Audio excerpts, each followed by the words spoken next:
Sean, I'm back to writing code on my off time now. Oh no.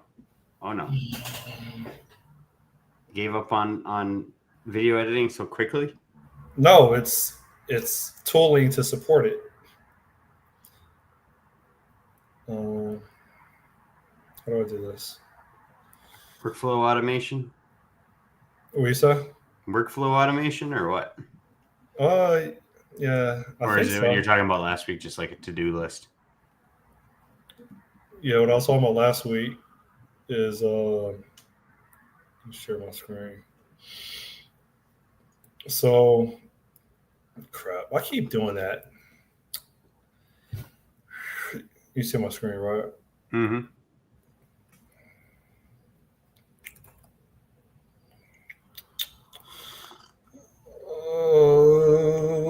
My name is Scott. Is this Meowie? Yeah.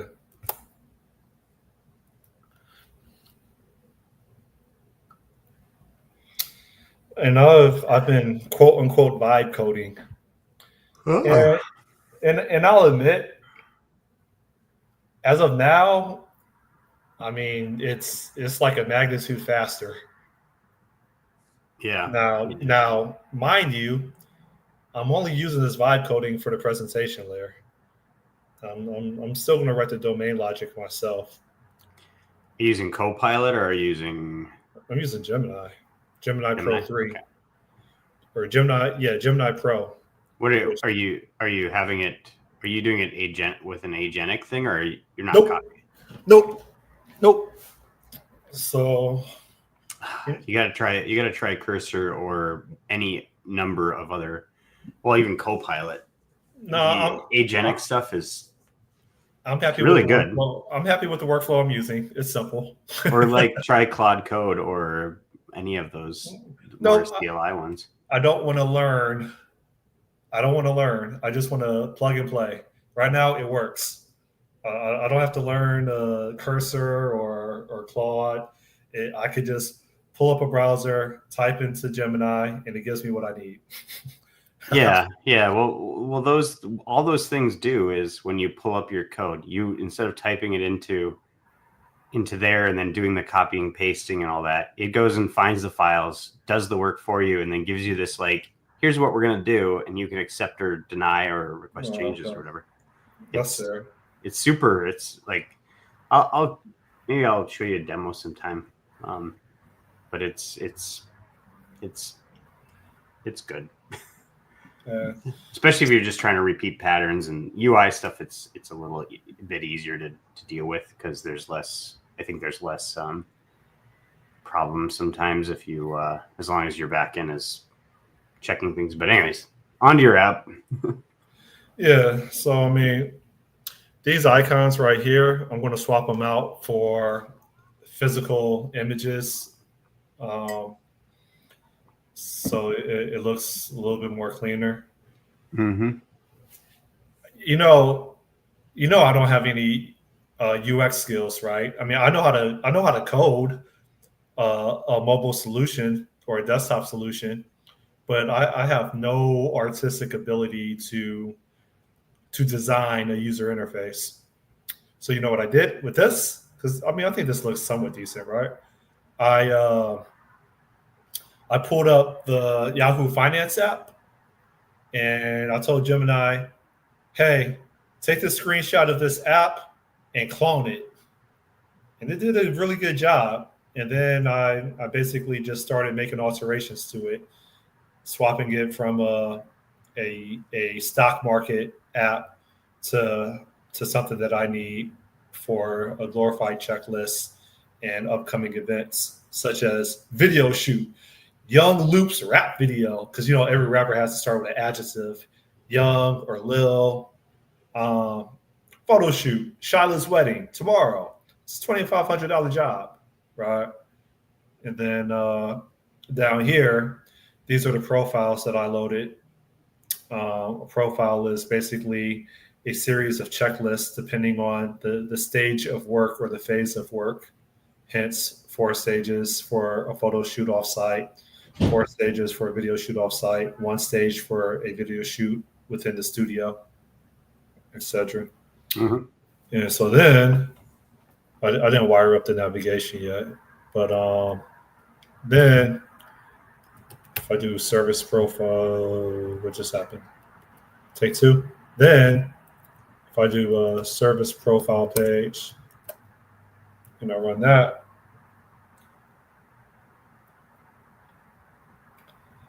I was surprised how mature Maui tooling is.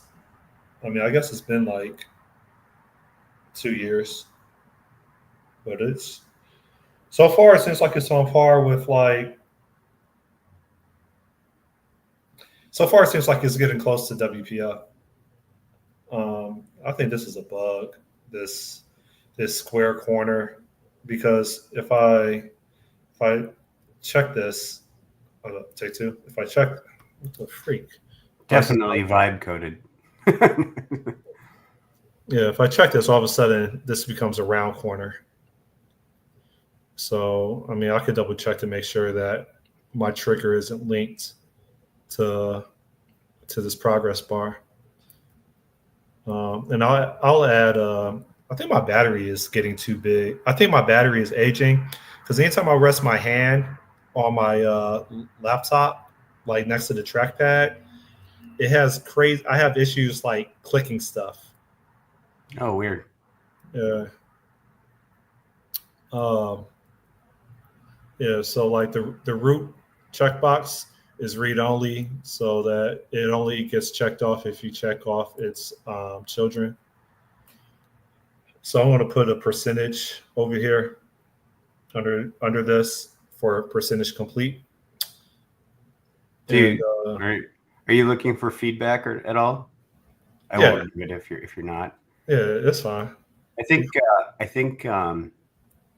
on mobile, like checkboxes and expanding checkboxes are hard to do. I think it might be better to have grouped lists where you can scroll through it and click camera, V mount, external monitor, and it's just all within the same like vertical list, just with maybe some grouping. Well, okay, help me understand. What's the concept of saying that an item is complete using that? You check it the same exact way you're doing, just without the expansion panels, and then Oh, okay. and then the items are you can even keep the indent, but have them. So you're saying get rid of the expand and just have it like this? Yeah, but perhaps make them slightly bigger and maybe change the make them look more like a checklist rather than a. So this looks like a tree interface, right? Yeah. And tree interfaces are like good, and this looks like a selection mechanism for trees.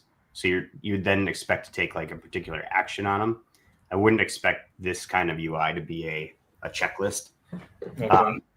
I mean, it works that way, but I don't think it's as intuitive as like you've got the items and then maybe you check them and they might collapse or something like that in a way, or at that point.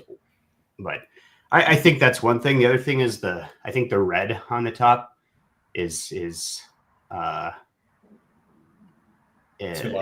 It's too loud. Yeah, it's like you haven't even started work and you're already getting yelled at. It's kind of what that reads to me. So making it more friendly, I would think about dropping a red, but and it does. I don't know what it needs to be, but red is very much a you did something wrong type thing versus a bad state thing. Well, bad states can be that way, but.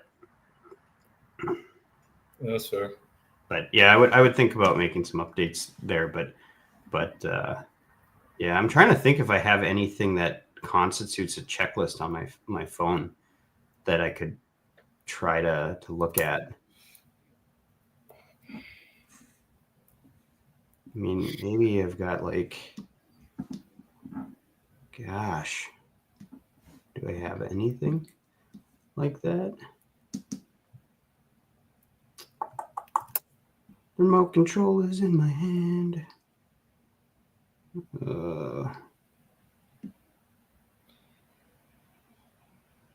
Let me see how this one works.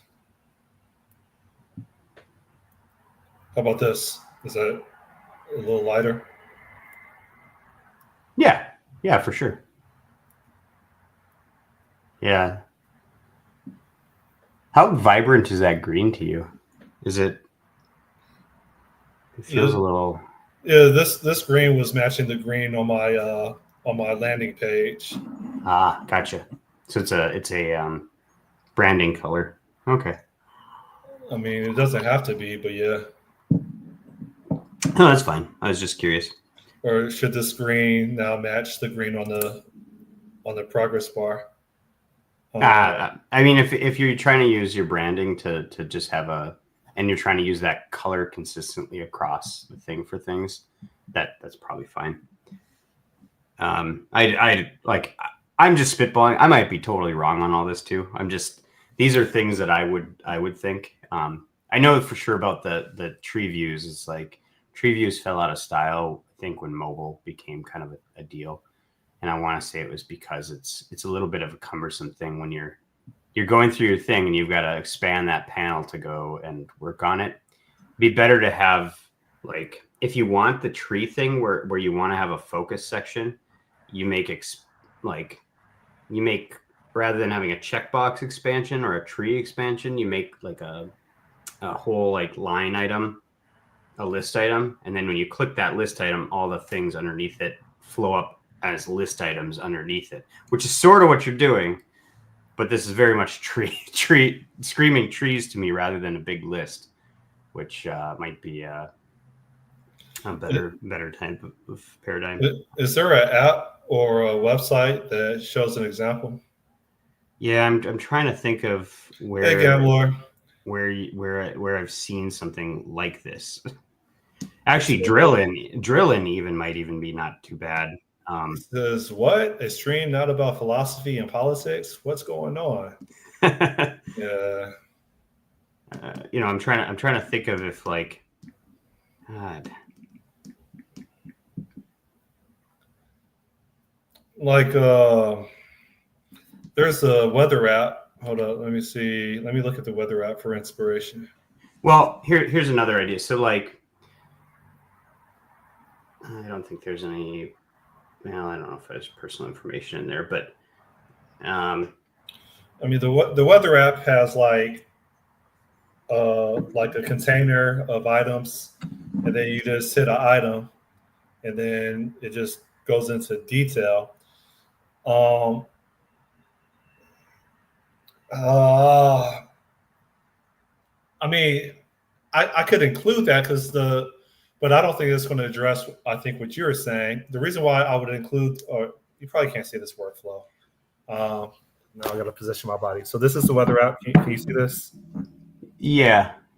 And so you click one of the days of the week, like today, and then it loads up details about that day. The reason why I'm mentioning this is because each of these items on the screen will have documentation for one, it'll probably have a link to the online manual.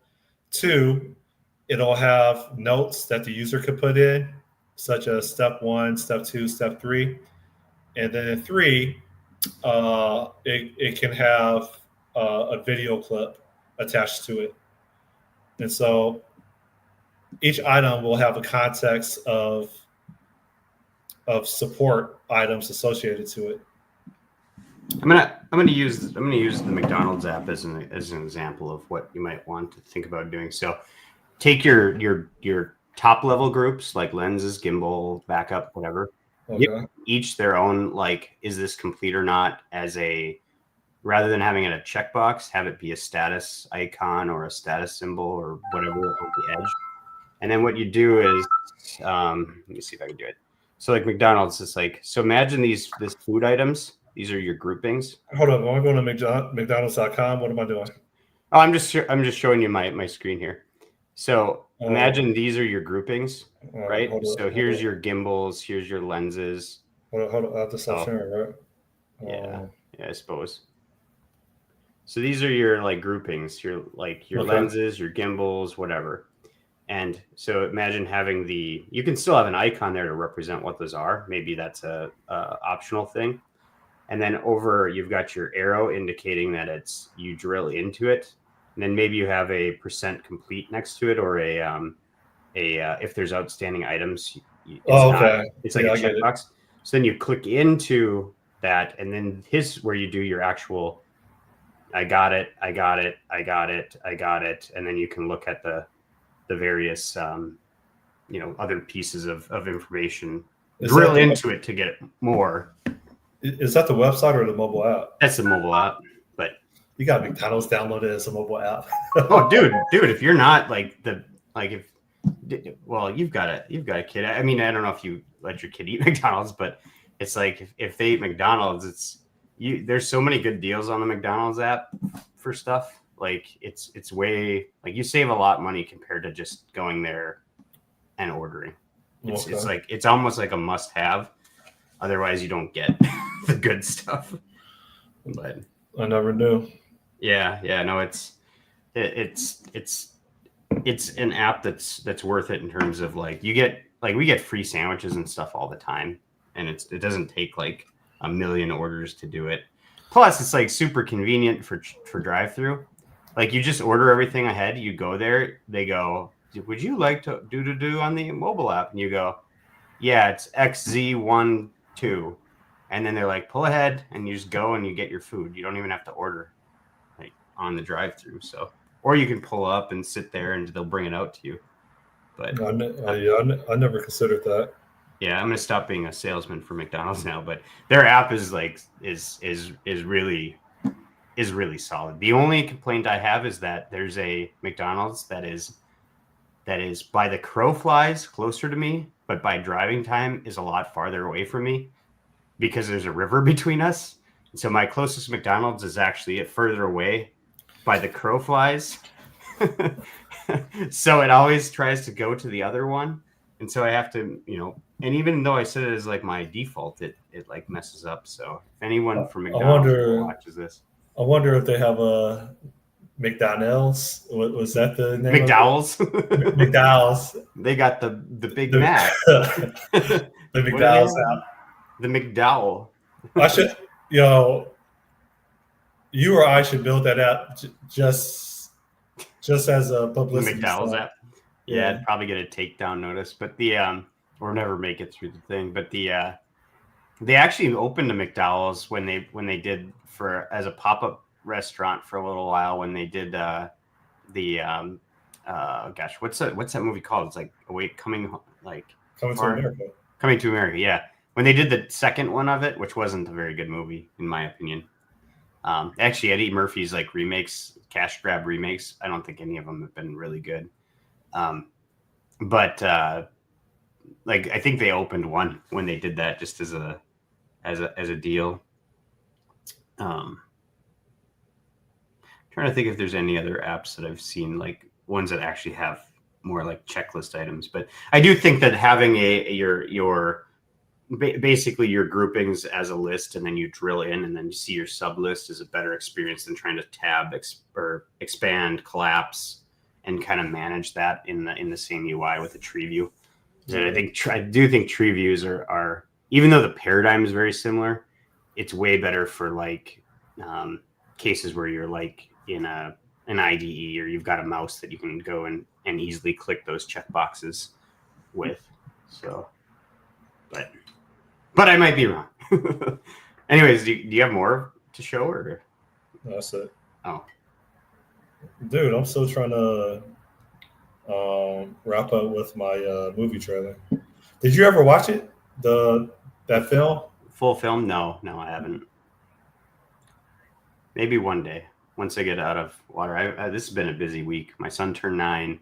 My wife has been gone, and she's going to be gone till Monday for a conference in Florida. And then what else? I have like a work talk that I didn't expect to give. Suddenly I scheduled it for Friday. And I've had some other like kind of things pop up. So it's been a weird week. I haven't done an episode of my web series since Tuesday, but I think I got yeah, there you go. I think I got I think YouTube isn't pushing my content to the viewers anymore because they don't think they tried a few times and they don't know what to do with it, so they just stopped. Because I did 3 shorts. The first short I did had like 1,000 views and it got pushed a lot, and the retention was actually pretty good. The second one got almost nothing, and then they never pushed the third one out. Like it was like 2 views or something like that. So, and they're all mine. But I don't know. I'm in the nasty middle part of the story where it's hard to decide which direction you want to go with things. I have a general idea of where I want to go with the story and what the climax is going to be and all that kind of stuff, but it's getting there is weird. Also, I found out that the Google Unlimited or the Google Ultra, you have unlimited fast VO 3.1 fast generations. You basically, it's all included. It's unlimited except during peak hours, which they'll charge you 10 credits for. But otherwise, it's basically free if you have that set. And then they give you, on top of that, they give you a bunch of credits to use for the quality ones. So I don't know if I keep going and well, I think I'm going to keep going and doing this. I might have to think about signing up for that. But yeah. Plus, dude, Gemini 3, the image generation, I don't know if they changed it, if that's Nano Banana 2 or what, but it's so fast. Like, you do an image generation request on Gemini now, and then do the same request on ChatGPT, and it's like, Gemini's done. And then it's like, ChatGPT is like, I'm working on it. Now, the quality on GPT might be a little bit better, but you can like generate three different variants of an image on Gemini before you can do one on ChatGPT. So it's crazy. But anyways, I do have to break here in a couple minutes. So like I said, my wife's out, so I got to go make sure my son's getting ready for school. I just have to run up and make sure he knows to go do that, or that he is doing it. Okay. And then again it would be 8:20 for you. It's 7:20 for me. I've got to run up and make sure he gets on the bus. But I don't need to stop. I just need to make a quick, hey kid, get ready if you're not. I turned 9. So did you say keep the check boxes? Just get rid of the nestativity. I think what would be, I mean, if this is just my opinion, like I said, Yeah. I don't know if it's right, but like I know what you're saying. So like represent the containers as these items, but then I guess my question is, once you click on one of the container items, do I still maintain the checkboxes? Is that okay? I think so. Either checkboxes or some other variant of checkbox. I don't think you want to do the slider toggles because those are more for like I want to enable or disable a setting. So checkboxes make sense. I would put them probably closer to the. Well, it could be on either side actually. I'm trying to I would look at just try to find an app that is a to-do list and do some discovery around that as comps. But we're going to get a Figma thing and see if their AI can just make it for you, design it for you. But on that top level one, what I might do there is have a status indicator next to each one of them to say whether the whole thing is either not started.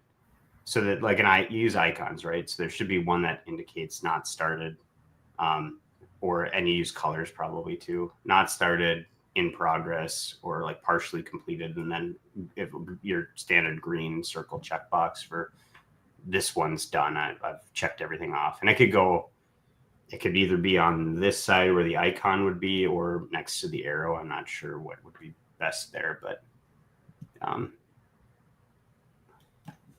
Okay.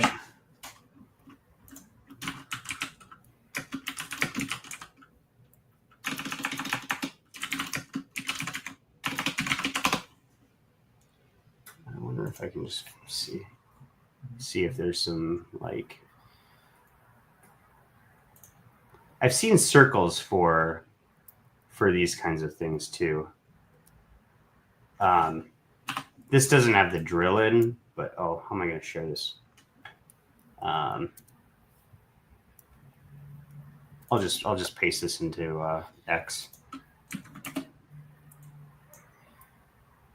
I think these circles for mobile are probably what I feel would make sense.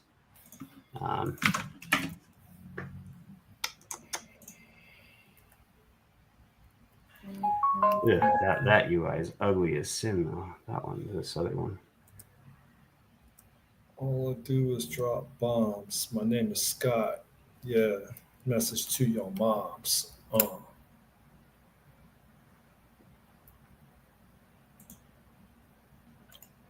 I hit trees like Sonny Bono from Cleveland to Toronto. I have these hoes be like, oh no.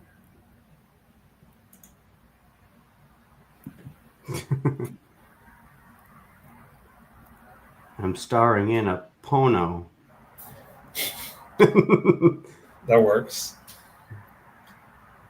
Thanks for flagging our episode today. I said pono. Pono.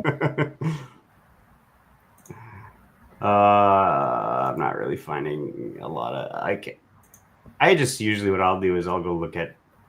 If you just put in what you're trying to do, the general interaction patterns you're trying to do, like a to-do list, then you do like UI UX after it, you'll get a lot of ideas on how to structure it. But a lot of them do have checkboxes, surprisingly, but they're all like, to me, they're kind of ugly. I think this one I posted to you in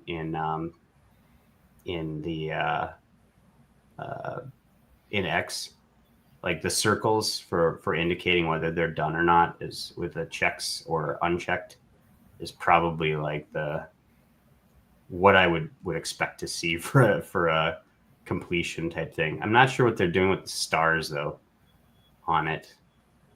Yeah, I'll dig into it. It's so challenging for me to carve out time. Like I find that if I at least try to carve out 30 minutes with intent, it usually results in an hour or more of coding time.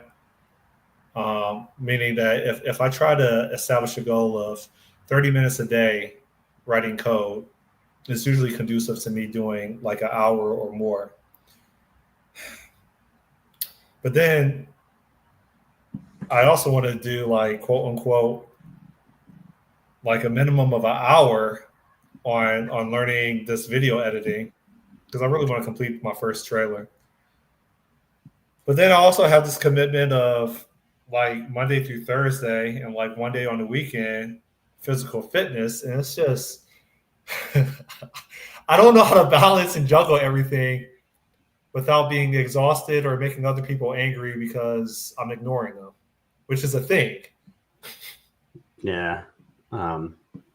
This one guy I used to talk to, Derek, he always talked about this is the burner problem. And so, like your stove has your big front burners and then you got the smaller burners in the back. And it's like, what do you want to put on the front burner?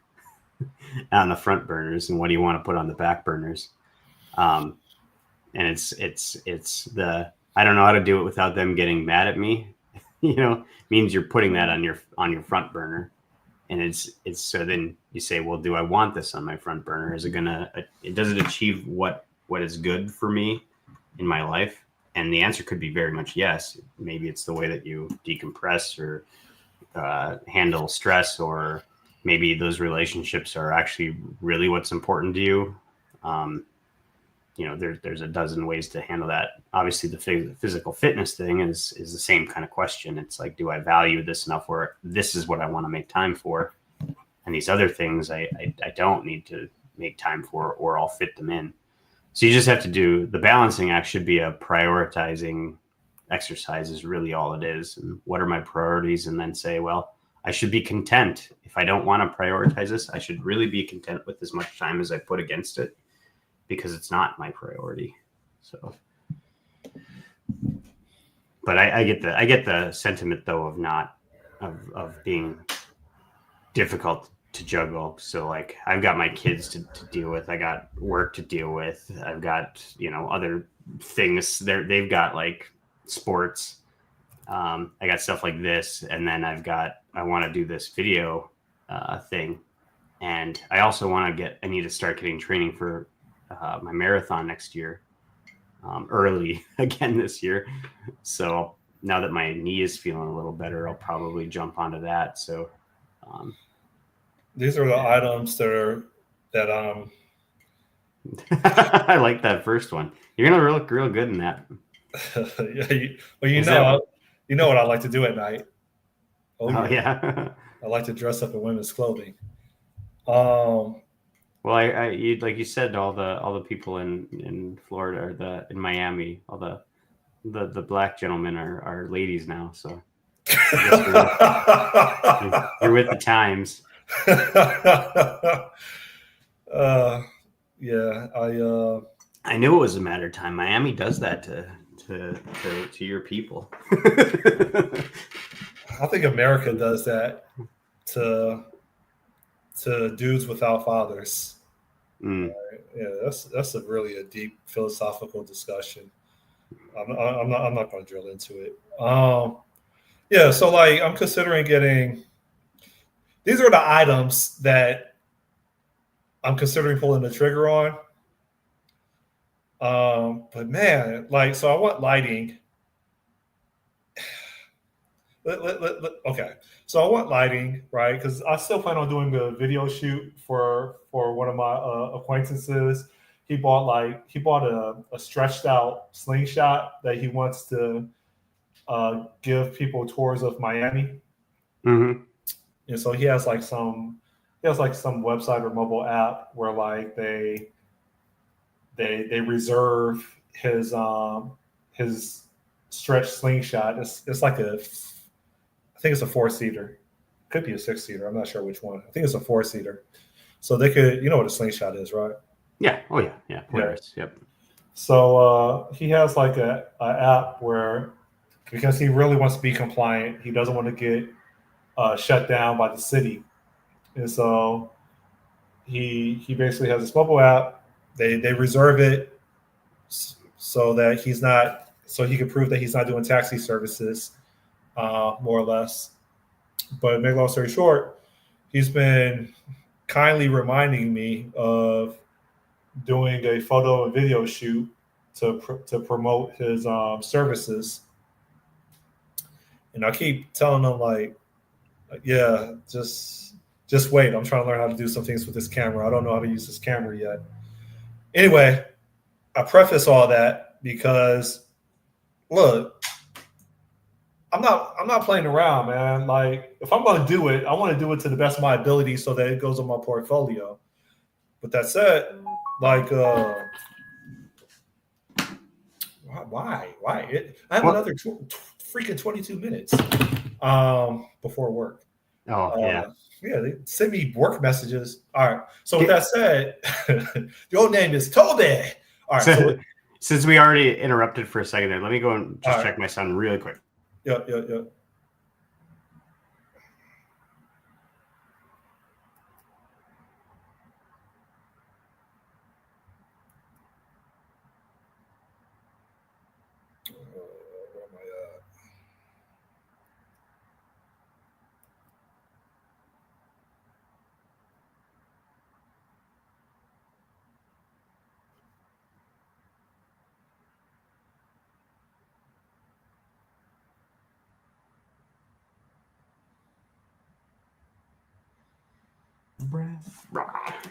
All right, go. All right. So with that said, I need a lighting solution. I want to shoot this person's vehicle, both daytime, golden hour, whether it's morning or evening, and also I want to do a night shoot. And so, hence, I want this lighting equipment. Hence, this stand, this light dome modifier for the light,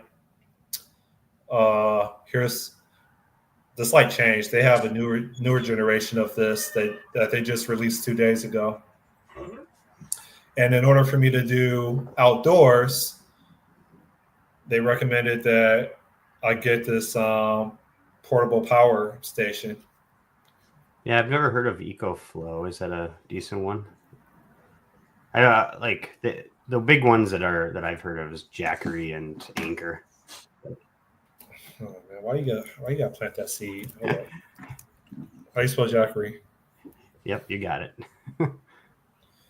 These are the ones that a lot of people use for. They'll use it for like their fish house to run on the weekend or like overnight camping in there. Some people use them for more. Jackery is a pretty well-known brand. I think they're even like in Costco and stuff.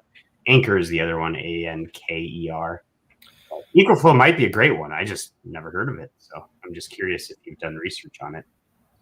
I have. And is it a good one? Because this is something that's on my list to possibly buy. Because we do, like I said, we do ice fishing, and I think an ideal type of scenario would be to have the generator run through an intermediary where we charge this up, and then we use this for continuous power, so that when the generator blows, I'm not or runs out of gas, I'm not stuck on it. But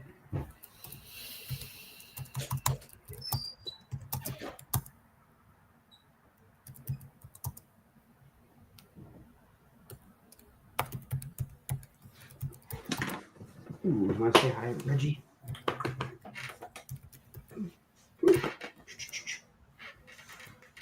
You want to say hi? No? Come here. Oh, you're so big. He's a good boy.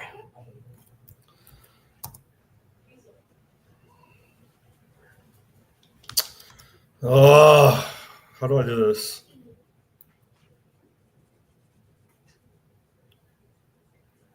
Damn you, Sean. What? I'm not, dude. I didn't mean to go get you on a tangent here. I was just saying I was just curious about that brand. I haven't. It's one of it's probably great. I've just never heard of it before. Who's a good boy? My name is Scott. I'm always on the block. Yeah, he's a good boy.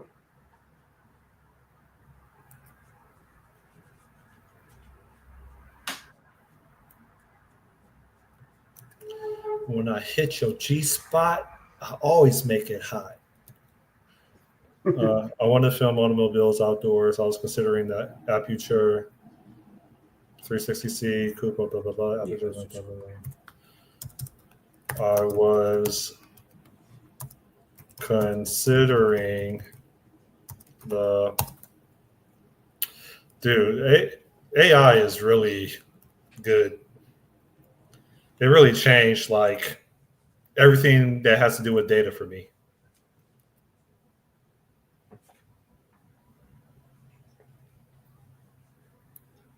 It's just got pretty. I mean, it's got pretty decent reviews, so it's got to be pretty good.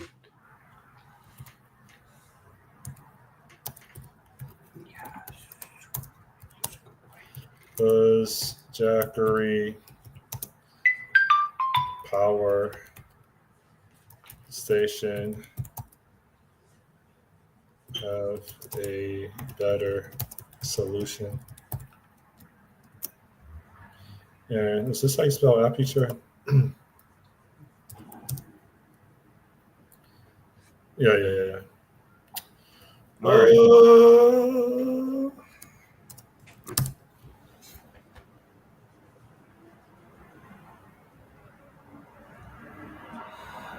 Let's see what it comes up with. Determining power draw, evaluating power station specs, pinpointing power station models. It's really good, dude. Confirming.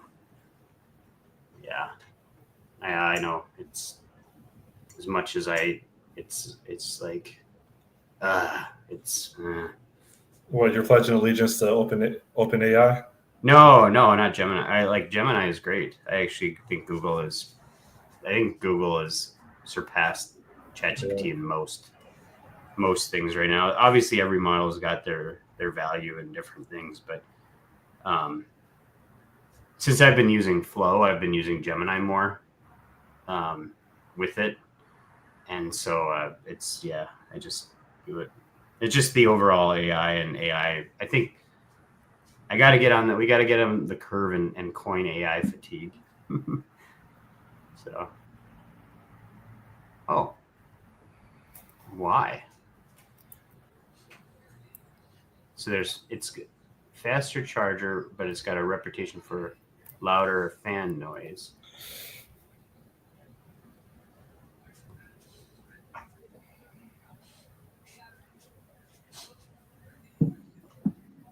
Hi, Reggie. Hi, Charlie. Remote control is in my hand. Oh, what the hell was I going to check here? I got a question for you while you're doing this. So if you needed to give a presentation to developers about a system that you're working on or have worked on, but they already know the application architecture, it's just like, and you don't want to just be like, here's where the code lives and be done. What do you think is important to convey?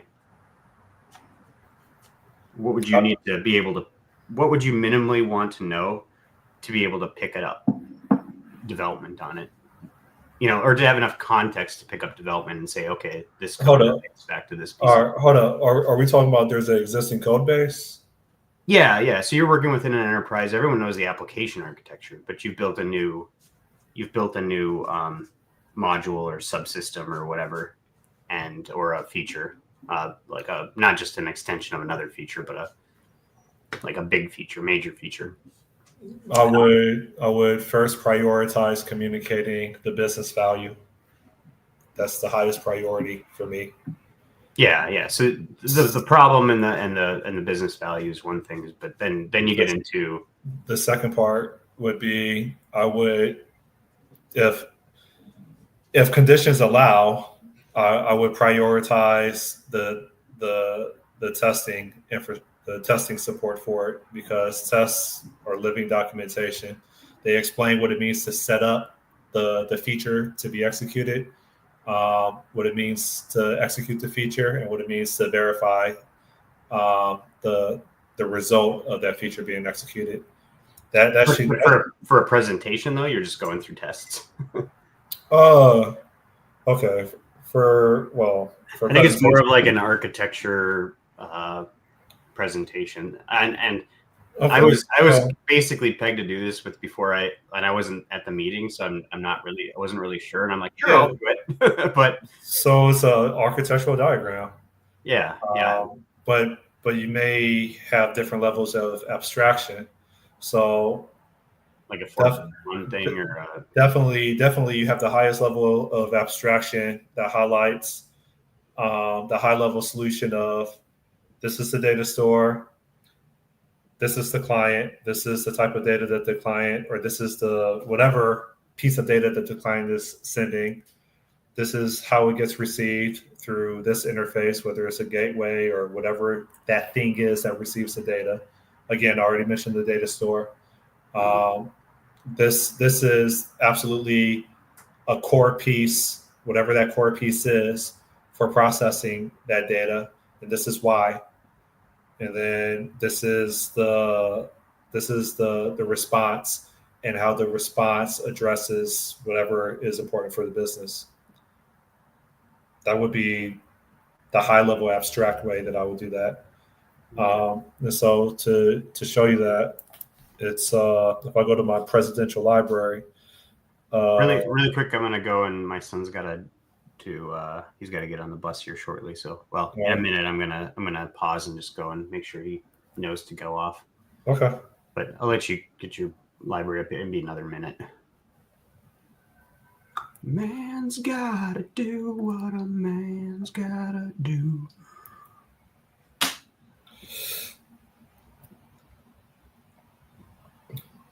So there's this book right here, System Design Interview. I'm I'm not sure how easy it is for me to.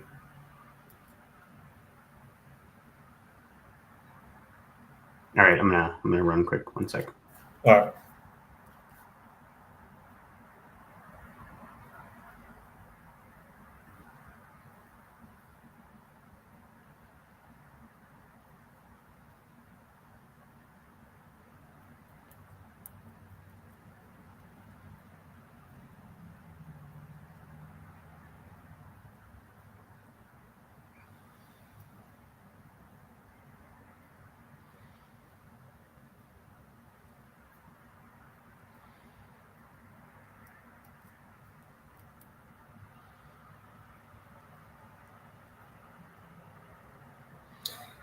Why does this look different?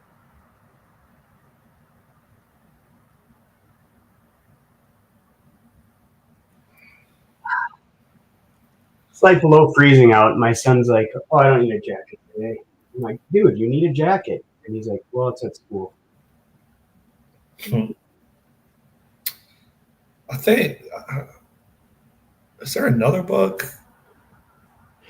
Well, I'm thinking of like, so I could do like either like an entity component, an entity control boundary diagram, or I could look at the 4+1 models of architecture modeling, or I could do a use case diagram. I could do. So I would say, if it were me, I'd do a high level architectural diagram, and I would probably do a sequence diagram. Gotcha. Because I think really what's probably important is to say, here's the bounds. Here's what shouldn't fit into it. Here's something like this. Apparently, I haven't read this book because I don't recognize any of this. I must have read the prior version. You ever buy books and you don't read them? Yeah. Yeah, I'll add domain modeling made functional to that list. That's a really good book. I know. It's like I get the high level concept of making states unrepresentable and all that kind of thing, but dude, you try to do anything outside of classic .NET stuff, and it's really a drag to get people to think about, hey, maybe the constructor should actually make sure that this is constructed correctly. Like, instead of just always having getters and setters, and you don't really know you never document what the actual valid construction of this is and what's optional and stuff. So people don't care. Yeah. Even though I think it makes it as long as the model isn't actually just a bunch of optional mutable things that you're trying to just optionally save, like a setup type thing. It's like most entities that you're modeling have a minimum set of required things, and you should have the constructor enforce those. There should be no such thing as a default constructor in those cases. But I agree. People don't care. Yeah. You know what they say? We don't have time. We don't have time to write an if condition inside of a constructor. We don't have time. Yeah. This is what I get from work. We don't have time. Okay. So let's spend 3 days trying to diagnose it later. Yeah. Well, and I honestly think that a lot of, if you go hard on type safety stuff, you can probably eliminate half your most unit testing type stuff, because it's like testing integration wise is great, but then if you have small enough things that actually enforce states and you put thought into it. Yeah, but there's also another piece of value that you get from writing automated tests. You get to quickly understand the perspective of a client that wants to use the API. Yeah, I get it for documentation purposes. Why don't what I was saying is it's providing you feedback on the intuitiveness of your design in regards to the API that sits in front of it. That's what I found. So like, you start reconsidering the names. You start reconsidering the ceremony of how it gets called. That's all. Yeah. Sorry, I'm still just like, why? It's so cold today. My son's just like, I don't need a jacket. Like, I don't have one that fits me here. And I'm looking at him, and he's out there in the cold. I'm like, what the hell is he doing? But he runs hot though, so I guess it's maybe in his mind it's okay. He's not thinking about what if the bus breaks down and we're stuck for a little while in a cold bus? Yeah, no, You no, know? that. Yeah. People still, Gambler says people still add bind lead getter, or people still add blind lead getter setter properties. Why? And then he says there is a trade off. I see sometimes a bit too much of type safety in Scala code bases. Yeah, that's what I've run into with when doing it in .NET is not only is it hard to do versus a functional language, but people just get like they're not used to seeing it, and so they kind of freak out a little bit. They throw you under the bus. Yeah, but it's like, so I've gotten to the point where I think I'm getting away with constructors being at least trying to make sure that all of the properties that come in that we're going to set off of a constructor are all the required things. So you can't construct this. You literally can't construct it without providing all of the valid things that it needs. And then it checks at least the form of those inputs. Maybe not the not always the whether they're semantically correct or whatever. But the last system that I wrote professionally, and it takes about 10,000. It does 10,000 transactions a day, more or less. The system that I wrote. There's no objects that I wrote outside of the .NET objects from the framework. Everything is straight static methods. Yeah, try to do that too, and get away from dependency injections and all. Well, you inject dependencies, but they're all through, injection into the function rather than being a putting it into a container. Yeah, I mean, it's just for me. It's just less. For me, I think just going straight static or straight procedural just reduces complexity. Yeah. But anyways, yeah, I gotta give this presentation today, and I started working on it last night. But you know how you say you get up at like 3:00? That's been my last 2 days. It's not stop. It's not stop, dude. Like that's been my last 2-3 days is waking up in the middle at like 3:00. I'm like ready to go. I'm like shit. I don't know if it's my wife's not there or what, but oh yeah, I was gonna say, why don't you just like tap her and go back to sleep like 5-10 minutes later? Yeah, that's what I used to do. Like, can't sleep. Yeah, something to do with these things in your brain that is supposed to keep you asleep, but has your mind wakefulness. I don't know. Anyways, so I got to try to figure out because I was going to give more of a talk. I thought about giving it more of like, how did I break down this system from basic requirements document and some Figma things and going through like my process rather than focusing on the architecture. But I think the goal is supposed to be if somebody else needs to come in to do this, what's the context so that they can understand the important things or how things are laid out, and even if we're not looking directly in the code, like, oh, this fits with this bubble or whatever, and this fits with this bubble, and this is where I would go to make those feature changes, and here's what I should not include in this, and here's what I should include in this. So, but I'll get it figured out. Kind of reminds me of the goal of BDD. The Gherkin language, for example. Given then when? I don't know why. Or given when then? Spec flow. Yeah. I like the idea of that, but I feel like it's really difficult to get that structure right. But I like the idea of tests being executable documentation, and I wish there was a good way to do that. I mean, you could pilot it for something that's considered a small feature. Yeah. It doesn't have to be a big bang like organizational change. It could be something that's very, very small, and then see, all right, well, this was the effort. Is this still worth practicing? Yeah. It's kind of like, it would be really cool if you could do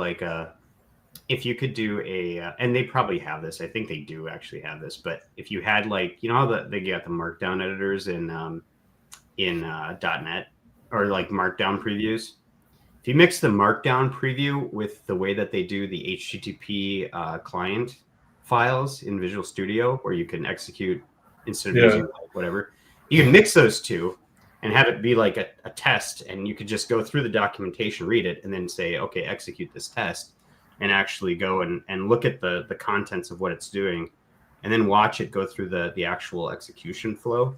That'd be kind of sweet, I think. But you should contribute it. Yeah, I think that those things exist. I think that's the but it requires tooling and keeping up on tooling and Yeah, because HTTP files, they'll execute it, but they don't assert anything. They just reflect. They just tell you what the status code is, but there's something that you could say pass or fail. Yeah, so you have to call something else to observe it if you even have an option to observe it. But I suppose that's why you need a test API, right? Is to bypass some of the. I would say you just need a unit test that calls an endpoint. Screw unit test. I'm never going to write a unit test again in my life that checks. Well, I mean, if an exception gets thrown when I do X.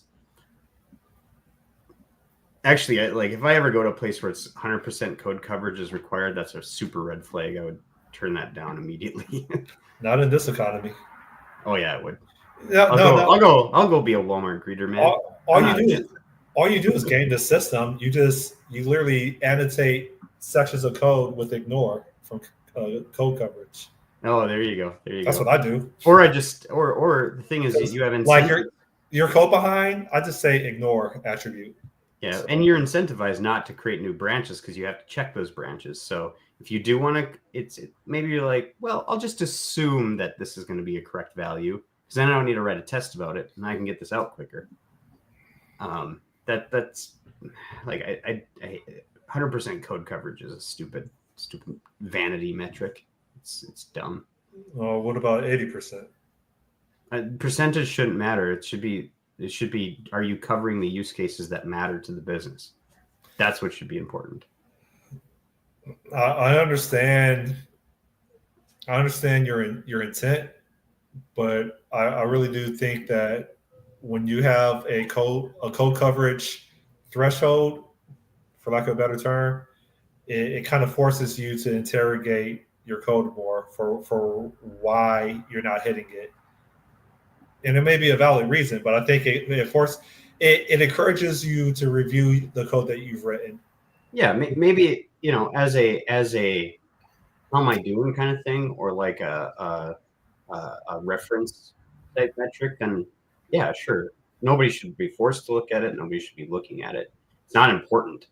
What's important is that you know. So it's like if you have a 99.9% code coverage, or like but if you have like 99% of your code follows one simple path, you've got like a 0.1% edge case thing that might never get run, but you've implemented. Like maybe you don't write the test for that, or maybe you do because it's the only thing that you're never going to exercise very often. So if it breaks, it's going to be, it could easily be. Oh, I think something that you just have to take into consideration is it just a web app that doesn't have consequences if it breaks, or is it a mission critical piece of the system? Yeah, so it's all like it depends, and so having a metric be the goal, it ceases to become useful. That's a law, right? No, or a theory, whatever. It is a law, or not a law, or they call them laws, but once a metric becomes the target, it is Goodhart's law. When a measure becomes a target, it ceases to be a good measure. So, anyways, I'll rant over. I hate code coverage ideas, and it's a lot of waste. Well, the good thing is that means those organizations actually are relying on automated tests, which in theory should make development easier. I go. Sounds like you got to take off. No, I was just saying goodbye to my daughter. She's going into school here. Now I'm by myself.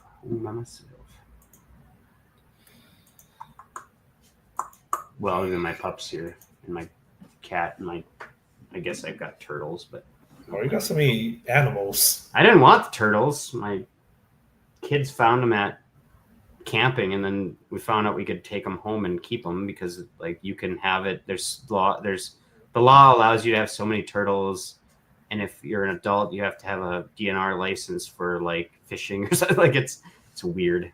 You kidnapped a turtle?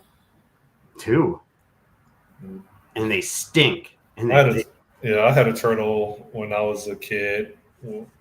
We were going camping, and my father almost ran over it as it was crossing the street. So he picked it up and kidnapped it, and then we brought it home, got an aquarium. And we used to, I think we used to feed it.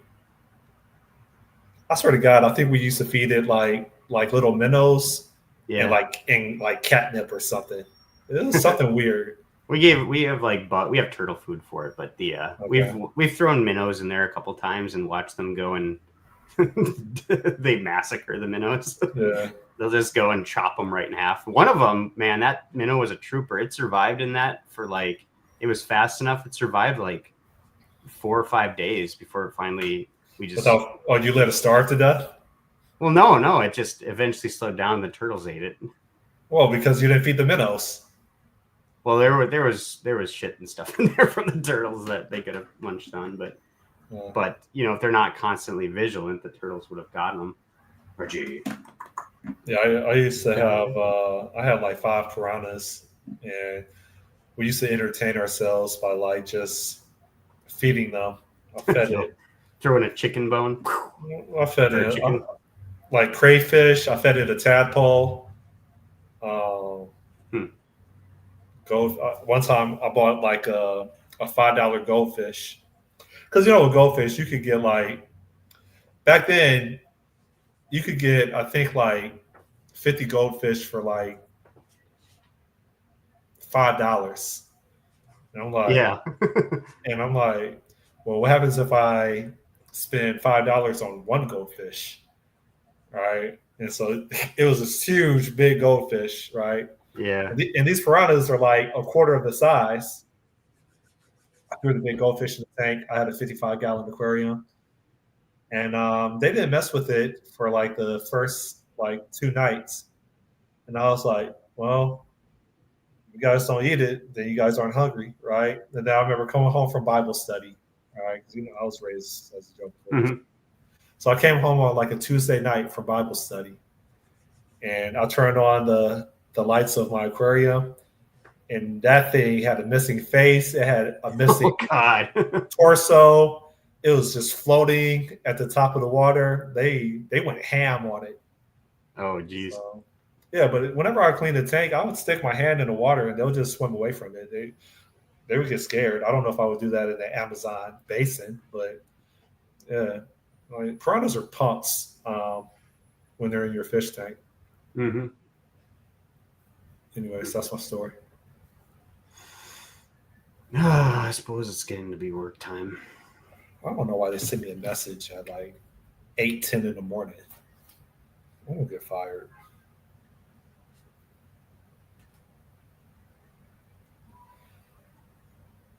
All right. I want to be a consultant so bad. How do people get jobs on coaching teams and leadership on quote unquote best practices or modern practices? Really, best practices. Nowadays, you study AI. You have to publish. You have to publish a book. No, maybe, or you just ask. Oh, I'm sorry. I've been ignoring Gambler. What are minnows? Minnows. Minnows are little fish that are common for feeding your fish in an aquarium if you have like fish predators that you have in your tank, or for bait. Like there's guppies, there's minnows. I think those are the main two. Yeah, I mean you can use like tadpoles and stuff like that for bait too, but earthworms, yeah, wax worms and all that. But yeah, earthworm. Was it earthworm Jim? Yeah. Okay. Forgot about that. What a weird combination. Yeah. All right. Well, I guess it's been real. Thanks for the feedback. You know me, like I'm not a UX designer, so I can see something like this works for me, but yeah, it may be sucky for other people.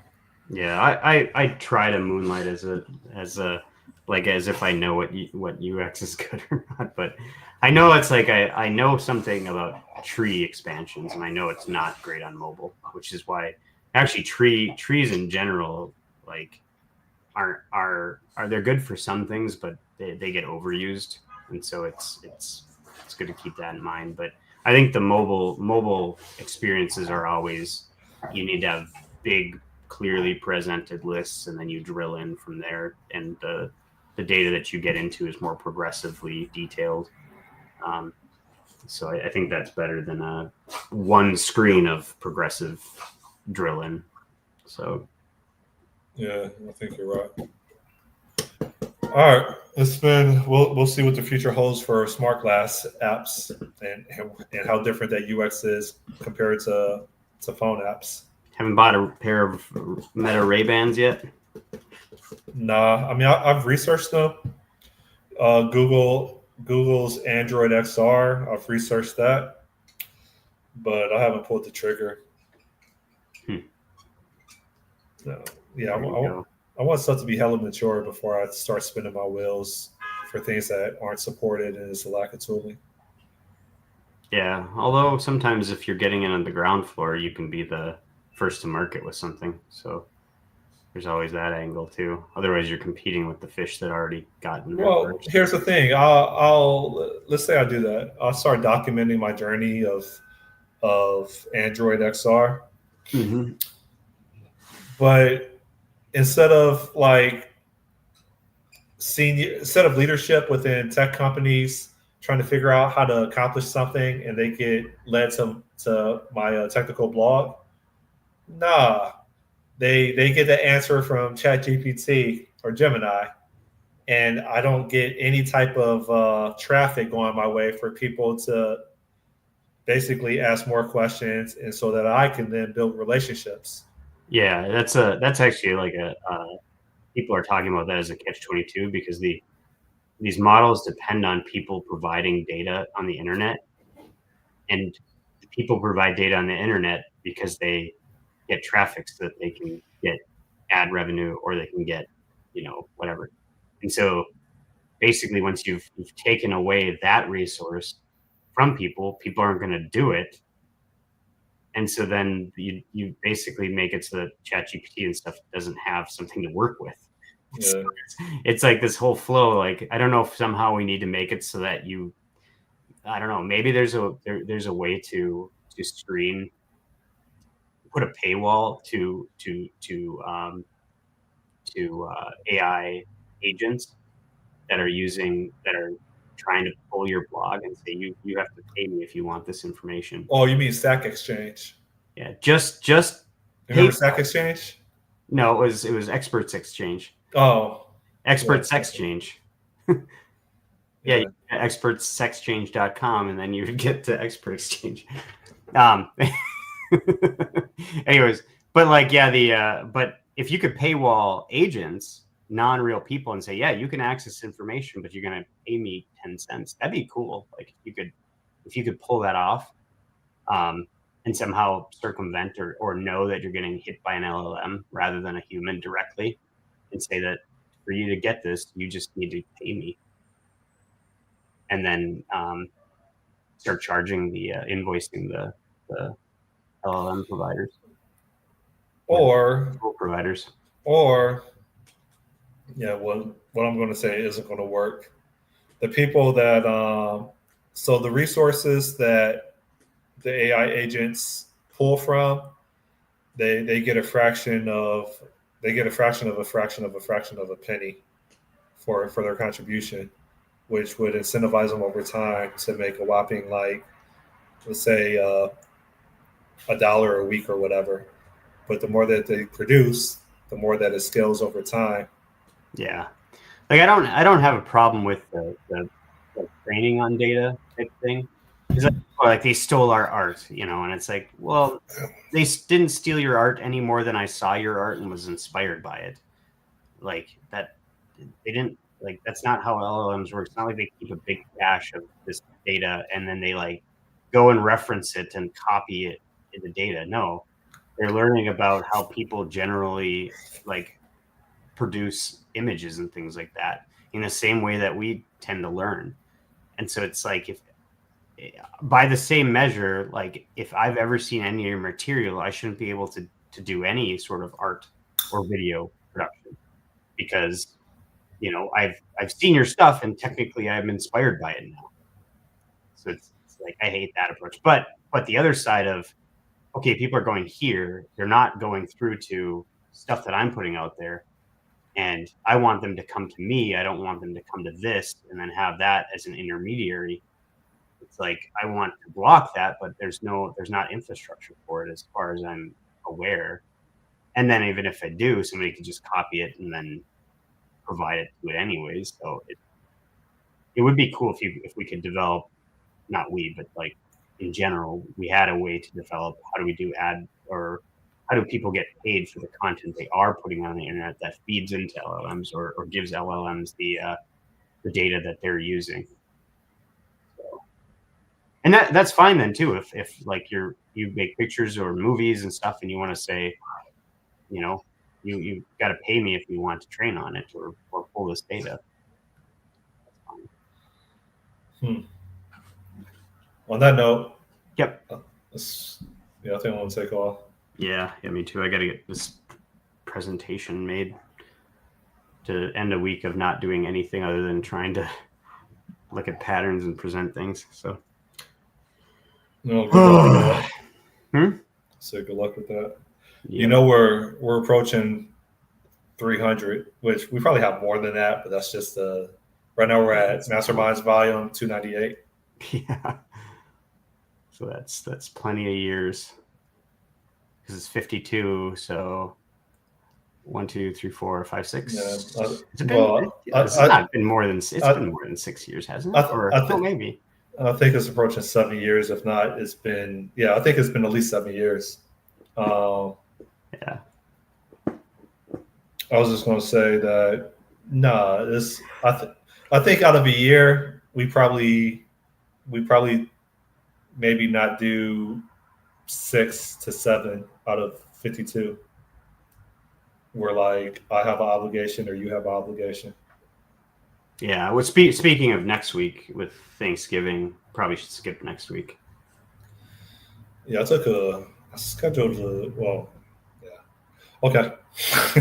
Yeah, unless we want to try to do something. No, I'm going to be okay. I should be careful what I broadcast on the internet. You say you've got plans. Just say that.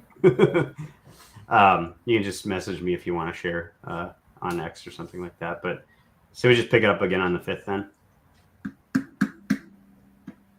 Man, that seems really far, but yeah. Okay. It feels like it's like we're in middle of November, but really that's just 2 weeks as we're in December.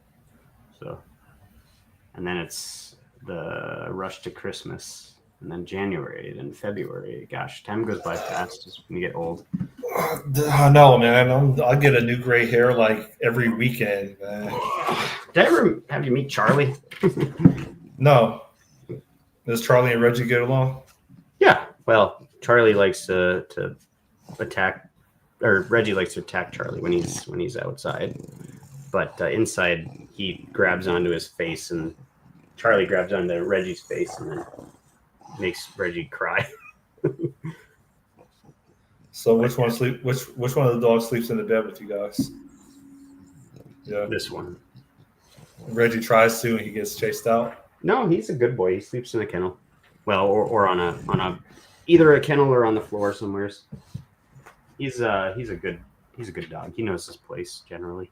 Charlie's older, like senior. No, Charlie's a puppy. He's just like maybe. Y'all got two puppies? Yeah, Reggie, come here. Isn't Reggie maybe a year and a half now? He's 2 years now, I think. Well, no, he is a year and a half. Sorry, thinking about like that. He's a big boy though. Yeah, because when I got my certification, I think that was like a year and a half ago. But yeah, he's a big monster dog. Can you stand up? Oh, I can't even pick him up. Does he wrap his paws around you? Does he get behind you, stand up on his hind legs, wrap his paws around your waist, and try to dominate you? No, not really. Sometimes he'll use his paws to try to like get me to do stuff, but I'm trying to teach him to say the word out, like because he'll go. They'll be like, they'll try to not bark. Go like this. Go like this and do like. Yeah. Yeah. But no, he's a good boy. So I never. I don't think I've ever discussed it with you. Did ever? they're fighting now. Did I ever? Yeah, we were supposed to get off like 10 minutes fine. ago. Whatever. Did we ever discuss the morality of an Instagram model that has like Down syndrome? Yeah, oh yeah. Does that sound familiar? Like the gym. Yeah. I think I'm like, am I wrong for like being attracted to her? yeah. No, we didn't. You know what's this is because she was like 18, 19, and like clearly in her face you can tell that like I know there's something going on, but she's like wearing a bikini and some like tight pants. I'm like, well, so what you're saying is you're down if she's down. I didn't say anything. I did, for the record, I did not say anything. You get down with the syndrome. Dude, this is super eerie. So I pull up LinkedIn quick, and the first thing that popped up was HTTP 402 payment required has been reserved in the spec since 1999. We never used it. That's now a problem in the age of AI agents. When the agents hit a paywall, the entire workflow stops. A human has to sign up and enter payment details. X402 changes this. The API returns 402. Client pays automatically. Request retry is done. Yeah, it's like literally it's an article about AI using AIs and paywalls. It's like, dang, it was listening to me. What is Gambler's message about? 300. You already have. Oh, we said we're nearly on episode 300, and there's a movie. Okay. There's a movie called 300, which is you've seen probably, right? Yeah. Spartans. On that note, all right. See ya. Yeah. Yep. All right. Have a good 2 weeks. Bye, Gambler. Have a happy Thanksgiving. All right. Yeah, I appreciate you too. All right.